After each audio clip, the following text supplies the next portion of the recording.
I don't know if I trust some of y'all to engineer a kid. A lot of you aren't even good at selective breeding. All right, let's talk about CRISPR designer babies. All right, so CRISPR is a gene editor that allows you to edit the genetic sequence of any living thing. It's quite remarkable.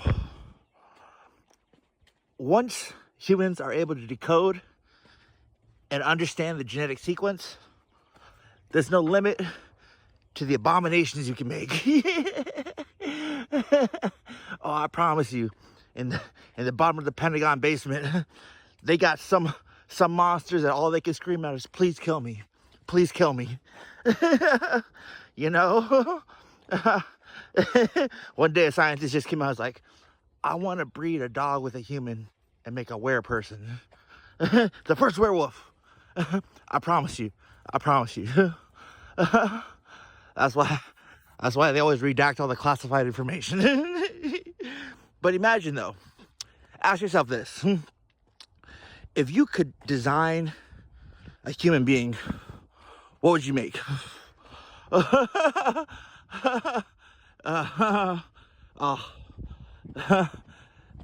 North American slave masters, all they wanted to make were LeBron James. You're like, I'm gonna make a Shaq, I'm gonna make a LeBron James. See, the first selective breeding and forced breedings in America were done on slave plantations. Understand this. You are a financial commodity as a slave, just like dogs. You see how much enthusiasm they put towards dog breeds? I love my Rottweilers, best breed. Slave masters in North America did the same thing. There were slave plantations specifically designed to breed the strongest and most capable slaves so they could do manual labor all day, every day, from the moment you're born to the moment you die. You're basically working in the field, tending to the gardens, tending to the livestock, picking cotton.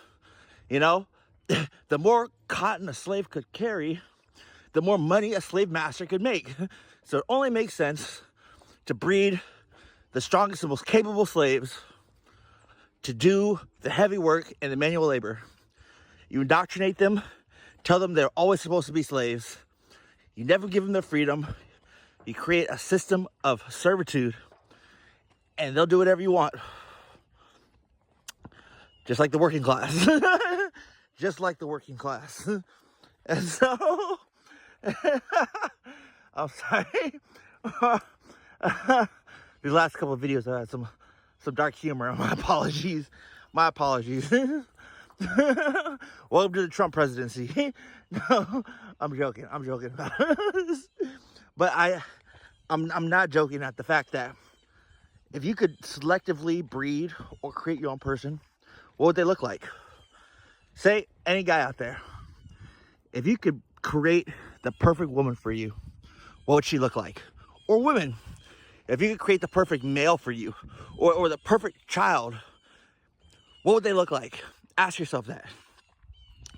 Me, superhuman, like superhuman. 8 feet tall, bulletproof. They could transform like The Thing. You know the movie The Thing? How you could like take on different forms. It'd be unstoppable. It'd be unstoppable, yeah. I'd even give it a USB port so it could upload and download information. It'd be dope. It'd be dope as fuck. CRISPR designer babies are a real thing. I'm not even joking. The problem is, should they be allowed to interact with real people? I think eventually there will be a time when humans can design their own babies and it's widely accepted. The problem is that how are non-engineered designer babies gonna interact? Imagine, okay, say I'm designing a child. I give it super memory so it can memorize everything. I give it super strength. I give it super speed. How are you gonna compete against that in the classroom? Say, my kid aces every test, doesn't even have to study. Photographic memory and everything. My kid is so strong, you could never beat it in wrestling. Captain of the wrestling team. So fast you can never beat in track and field. Breaks every world record in middle school. Broke the world record in middle school. Like, that's what I'm talking about. I'm talking about an engineered kid that could be unstoppable.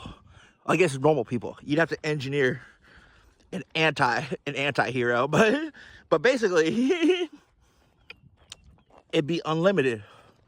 Chameleon changing skin, can breathe underwater, can grow bat wings and fly. The only limitation is your imagination. Honestly, how are you going to compete with that as a normal, regular person, a lame person? The only other alternative would be to keep them on a military base or put them out in some deserted forest area, you know? The military has plenty of those. Yeah, forest compounds where they don't let civilians. River Bend National Park. They don't let regular people come out there. So they hide the aliens and the CRISPR babies. But I digress. The future of people is very exciting and very scary, honestly. Some people would just mess around and build like a snake baby. And the problem is that humans have a tendency to enforce things on other people without asking them. You know? Some of you would give your toddlers tattoos if you could. You know? I like to be in for that tat session. How you doing? Someone comes in with a toddler. Is like, hi, this 2-year-old needs a face tattoo. I like the same one Mike Tyson has. Same exact one. Yo, who gave this person a kid? You know, just because you can have kids doesn't mean you should be a parent, right? We can all agree on that one. Just because you can have a kid doesn't mean you should have a kid, right? And so, CRISPR designer babies are the future, in my opinion. The only problem is, how do you create ethics around the right way to design a child? And how do you create rules and regulations to coexist with regular people? Because that's going to be the tough part. A lot of people don't want to compete with something that's damn near Superman. You create a Superman Cyclops baby, and the rest of us have to coexist with it. Seems unfair to everybody. But it could also be the salvation of man. Imagine a child, a designer baby, that was immune to all disease, immune to all cancers, immune to all sicknesses, even the measles, immune to any type of infection, immune to anything, immune to aging. Imagine that. They silence the aging gene so this person can live forever. Ooh, that's a tough one. It seems more of a curse than a blessing, right? Unless you got other people with you, you got a forever family, you're destined to watch everybody you ever loved die. And the problem with living forever, nobody ever mentions this. The brain can only hold so much memory. It's like a 3 terabyte memory drive, right? After it's full, just like Alzheimer's, you start losing stuff. You know, can you remember everything you've ever done every day for all of your life? Most people can't. Most people can't. Like, how many steps did you take on Tuesday, October 1st, 1999? Like, let's be like, oh, fuck, oh, shit. I'm just going to guess on this one. Huh? And so, that is the problem. That is the difficulty with having an engineered CRISPR designer baby. Is they'd be better. That's the reason we use science. The reason we have robots, the reason we have artificial intelligence, the reason we have CRISPR babies, is we want to create something that does something that we can't. The problem is, what do we do with us? What do we do with the old version of us? They're going to throw us away like old laptops. That's the problem. That's why they're so ready to go to the moon and Mars. Because they're ready to build the 2.0 human, and you're stuck in the old version. You're like carrying around a pager. You can't sync your brain to the computer like the kids that have Neuralinks. You can't freeze your aging like a CRISPR baby. You can't remember everything like artificial intelligence. What are you good for?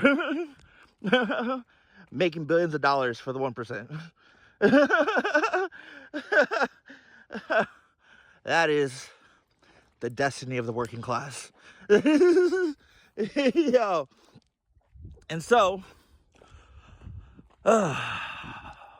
in some ways, we already have selective breeding on a scientific scale, in vitro fertilization, where you could choose which egg and you could choose which sperm from which genetic partner, and you can even choose down to which sperm you want to inseminate the egg. That's a lot of selective choices. It's much more than that one night stand with that drunk man you never remembered, you know? Yeah. I don't even know what his name was. So, that is the difficulty of living in a society that is so technologically advanced, yet intellectually unstable. Yeah. This is where the old world meets the new world, right? But once you understand this, and once you agree to this in society, there's no going back. Just know that we are moving towards a new world, and there's nothing more you can do but either embrace it or run from it. Until we meet again, good people, I wish you the best. Peace.